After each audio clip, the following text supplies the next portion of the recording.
Bayern were the 8-2 winners, but Barcelona's defending just shambolic, Frank. Yes, but that's something we could anticipate it, and I did, and I was recalling a little bit, Craig, about before the show about the fantastic game they had against Chelsea when they gave a lesson to my former team, and we all know that they work as a team. I think there is a justice right now that then we saw in football that statistics, individuals doesn't make a team, and a team makes results, and it's what Leipzig showed yesterday, it's what Liverpool showed last year, and it's what Bayern Munich showed today. You work together. It's hard. It was always been hard for Barcelona to defend, and it's been decades like that. But because of some talents, they were surviving, or they were even successful. But now it doesn't work, and it's not enough. If you don't have a good defense, you will struggle.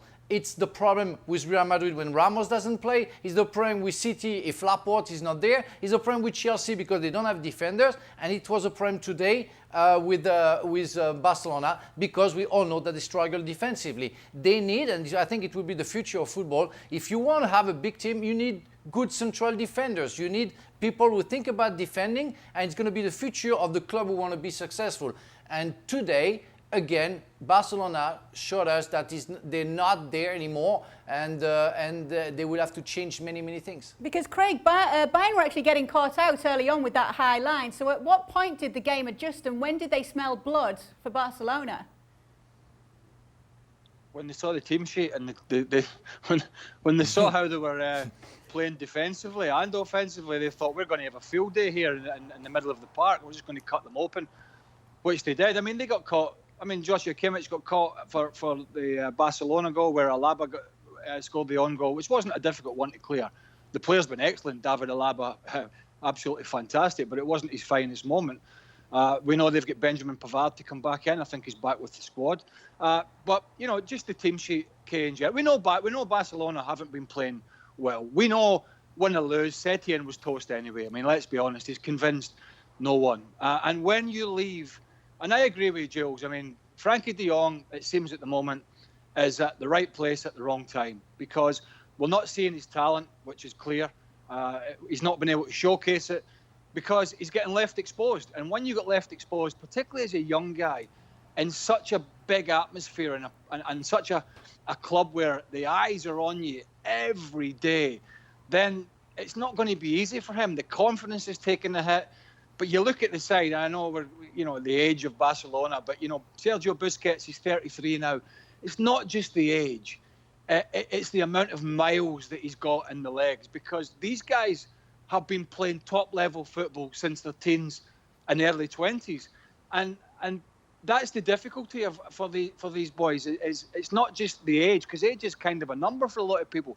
It's the amount of games they've played and how they're getting left exposed now. And it is a big rebuilding job, and I think the worry would be is looking at Lionel Messi, and that'll be all the talk now for the next few days, Kay, is how disillusioned is he? How disgruntled is he with the coaching, with his colleagues, and with the club?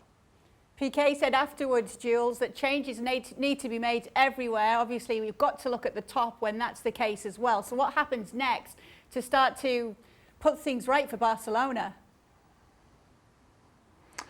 Well, unfortunately for Piqué, nothing is going to happen for another year because the elections are next summer, in the summer 2021. I think Piqué and probably a lot of people would rather have the elections right now, and Bartomeu, who's the current president, who cannot be elected again, because he's had already 2 terms. So but he will have someone from his team as a candidate, and Victor Font, as we know, is the other one who has the backing of Xavi and I think the backing of a lot of players as well in that dressing room. They clearly don't want Bartomeu there. I don't think they want Eric Abidal there. We've seen all season long the tension between the dressing room and the board, which is never a good thing when your players, and especially your key players, and we've heard Messi this season more than ever before, whether it was on social media, whether it was interviews in the Spanish papers, whether it was on television, but Messi never usually speaks as much, but because he felt, I think, so much in conflict with his own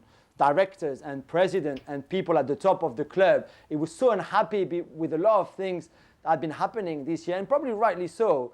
But that was so toxic that already there you had issues, and already there things were going wrong. And I think I understand what Quique said. He also said it was an absolute shame. It was shameful tonight, a shame, and that was not the first or second or even third time, because we've seen this too often this season. Not as bad as 8-2, but we've seen them being all over the place pretty much all season.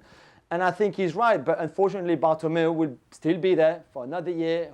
God knows who is going to come as a manager, but I don't think it will be Xavi, because Xavi is waiting for Victor Font to be hopefully elected in a year's time. So it even looks like on short term it's going to be still a mess for a few months to come. Just to stick with you then, Jules, I know that you were that you were all for Ernesto Valverde going at the time. Do you think it would have been a different result had he still been the manager of Barcelona tonight? I don't think so. I think Valverde was out of his depth anyway this season. Things were not working out. This was not Barcelona, and he was not the only one responsible. There were already issues with the board, as we've been saying. There were some players who were playing way below the level that they should have been playing at. But let's not forget that Quique Setien was not the number 1 or number 2 or even number 3 choice to replace Valverde. They had to go and get him when he was walking with his cows in the south of Spain, because Ronald Koeman couldn't or didn't want to take the job. Same with Xavi, and that was the issue as well. And I think Quique Setien tried to come, and he's a great tactician. Let's not forget the great job that he did before, especially at Betis. But this was not going to work, because I don't think the dressing room really ever accepted him anyway. But Frank, who is going to want to come in and overtake this Barcelona side right now with all the problems that they have from the top to the bottom? Not me, for sure. Leave me alone. I don't know if Pochettino will be willing to come. I don't know if somebody is reasonable, is not going there.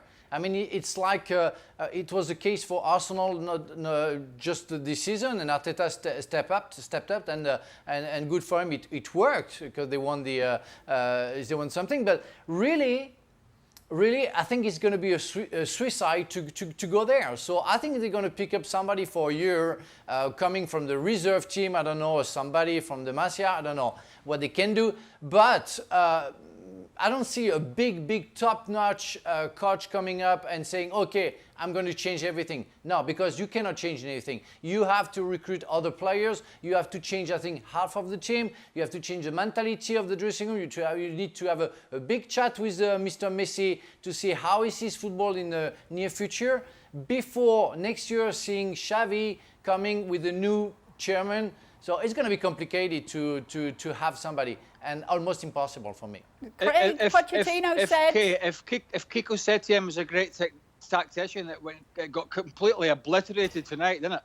Yeah. Completely got smashed to smithereens, because he sat there, he did nothing. When he brought Griezmann on, it was like for like. It was a straight change. He kept the two up top. Go back to the point in Valverde. I don't think many of us were huge Valverde fans. But I think the result would not have been different, but the humiliation might have been different. I mean, I couldn't have seen Barcelona winning the game, but if there is such a thing, defeat may have been acceptable. Losing 8 goals for any club, never mind one of the greatest clubs on the planet. Thanks so much for watching ESPN on YouTube. And for more sports highlights and analysis, be sure to download the ESPN app. And for premium content and live streaming, subscribe to ESPN Plus.